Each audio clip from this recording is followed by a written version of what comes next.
नमस्कार, आप देख रहे हैं देश की आवाज न्यूज चैनल। आपकी आवाज, आपके सवाल और आपके सरोकार की सबसे बुलंद आवाज। मैं हूं देश की आवाज से और आज की तारीख है 29 जून 2025। चलिए एक नजर डालते हैं आज की उन बड़ी और अहम खबरों पर जो देश की नहीं बल्कि पूरी दुनिया की धड़कन बनी हुई है। चाहे बात हो राजनीति की, अर्थव्यवस्था की, खेल जगत की या फिर अंतर्राष्ट्रीय मोर्चे की, हर वो खबर जो आपके लिए जानना जरूरी है वो सब कुछ मिलेगा यहीं सिर्फ देश की आवाज पर। तो जुड़िए हमारे साथ और जानिए 29 जून 2025 की 20 सबसे बड़ी और ताजा खबरें एकदम तेज, स्टिक और बेबाक अंदाज में।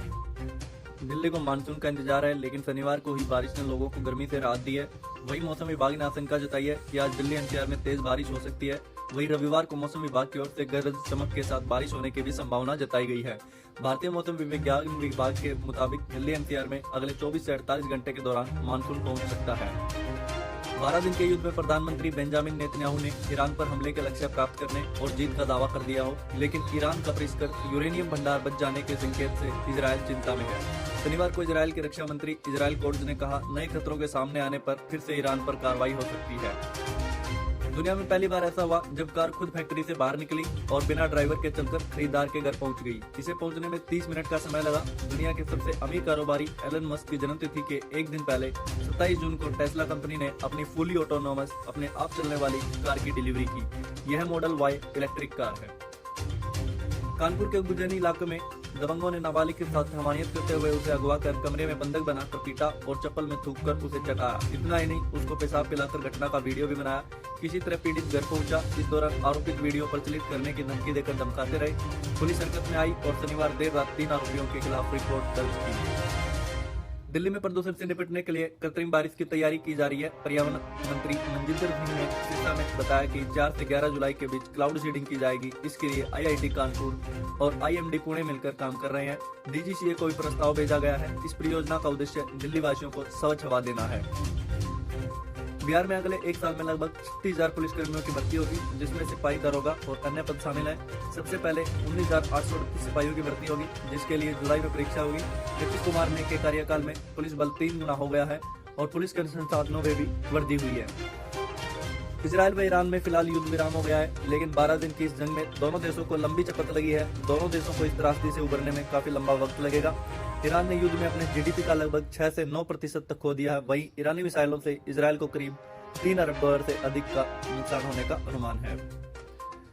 उत्तरकाशी जिले के बड़कोट यमुनोत्री मार्ग पर बलीगढ़ में बादल फटने से निर्माणाधीन होटल साइट को भारी नुकसान हुआ है। होटल साइट पर काम कर रहे 8 से 9 मजदूर लापता हैं। पुलिस, एसडीआरएफ और एनडीआरएफ की टीम मौके पर पहुंच गई है और राहत कार्य जारी है। जिलाधिकारी प्रशांत आर्य ने बताया कि लापता मजदूरों की तलाश की जा रही है।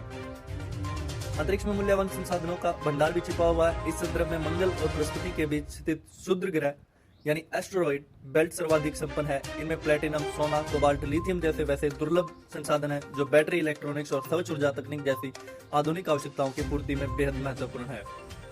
मोदी सरकार ने माओवाद के खात्मे के लिए 2 मोर्चों पर एक साथ काम शुरू किया। हथियार उठाने वालों के लिए जहां गोली का जवाब गोली से देने की नीति अपनाई, वहीं माओवादियों के खिलाफ सरेंडर और उनके सामाजिक पुनरुत्थान पर जोर दिया है। पिछड़े इलाकों में सड़कें और रेलवे लाइन पहुंचाई गई। मोदी सरकार ने प्रभावित इलाकों में स्कूल बनाने और विकास योजनाओं को भी गति देने पर जोर दिया है। पश्चिम बंगाल के south Kolkata law college gangrape मामले पर टीएमसी ने सांसद कल्याण बनर्जी और विधायक मदन मित्रा के बयानों से किनारा कर लिया है। पार्टी ने इन बयानों को निजी बताते हुए निंदा की है।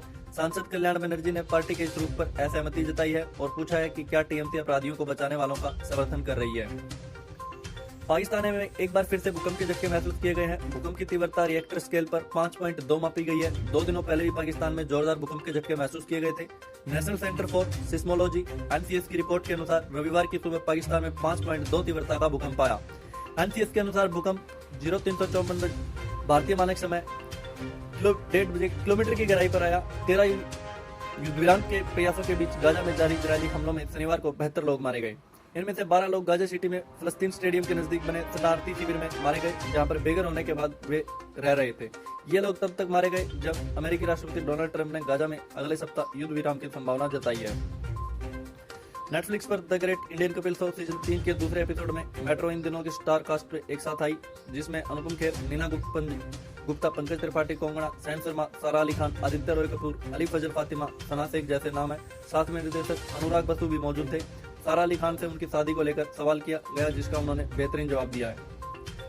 Entertainment industry Bigg Boss 13 actor Shefali Jariwala के असामयिक निधन पर शोक मना रहा है। ऐसे में उनके एक्टर पारस छाबड़ा के साथ उनका एक पुराना वीडियो वायरल हो रहा है, जिसने को अविश्वास और सदमे की स्थिति में डाल दिया है।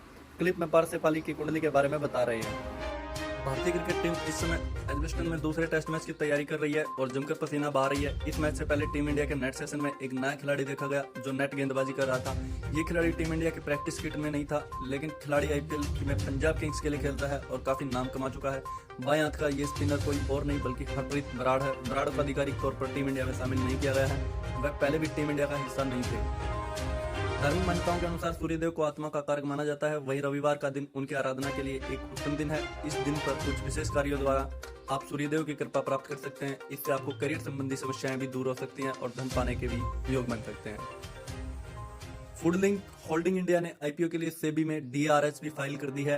कंपनी आईपीओ के जरिए बाजार से 160 रुपए करोड़ का धन जुटाना चाहती है। फूडलिंक F&B इन पैसों का इस्तेमाल बिजनेस को बढ़ाने के साथ और भी अन्य कामों के लिए करेगी। तो यह थे आज के मुख्य समाचार। वीडियो कैसे लगी, चैनल को सब्सक्राइब करना और अपने दोस्तों रिश्तेदारों के साथ शेयर करना। जय हिंद, जय भारत।